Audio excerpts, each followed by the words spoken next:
നമ്മൾ സാധാരണ സംസാരിക്കുമ്പോൾ പറയാറില്ലേ, അവൻ തടിയെടുത്തു, അവൻ എസ്കേപ്പായി, അവൻ ഓടി രക്ഷപ്പെട്ടു, ഓടി ഒളിച്ചു നോക്കെ. ഈ ഒരു ആംഗിളിൽ എങ്ങനെയാണ് നമുക്കൊരു ഭാഷയുടെ കൃത്യമായ വാക്കുകൾ ഉപയോഗിക്കാൻ സാധിക്കുക എന്ന് നമുക്ക് പറയാനുള്ളത്. ഒന്നാമതായി പറയാനുള്ള വാക്ക് ഷറദ് എന്നാണ്. എന്താണ് പറയാ? ഷറദ്. ഹാദ റയ്യാൽ ഷറദ്, അയാൾ തടിയെടുത്തു എന്നൊക്കെ പറയാം. എന്ന് പറഞ്ഞാൽ നോർമൽ രീതിയിലല്ല ഇവിടുന്ന് പോയത്, ഓടി രക്ഷപ്പെട്ടു. അതിന് ഷറദ് എന്ന് പറയാം. ഇപ്പം മൃഗങ്ങളൊക്കെ, ഇപ്പം നമ്മൾ വളർത്തുന്ന ഒട്ടകമൊക്കെ ഓടിപ്പോയാൽ അവിടെ ഷറദ് എന്നാണ് പറയാറില്ല. അല്ലാണ്ട് പിന്നെന്തല്ല റാഹ എന്നോ ഖർജ് എന്നോ പറയില്ല, ഷറദ് എന്ന് പറയും. ഓക്കെ.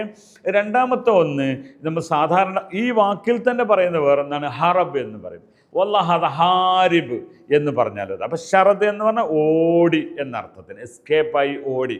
വല്ലാഹന ഷറത്ത് കാനഅൻദന യാനി ജിൻസാൽ എന്ന്. ജിൻസാൽ എന്ന് പറഞ്ഞാൽ തമ്മിൽ ജിൻജാൽ എന്ന് പറയുന്ന ആൾക്കാർ, അടി ഉണ്ടായിരുന്നു, ഞാൻ അവിടുന്ന് എന്തായി ഷറത്ത്, ഞാൻ അവിടുന്ന് ഓടി രക്ഷപ്പെട്ടു എന്ന്.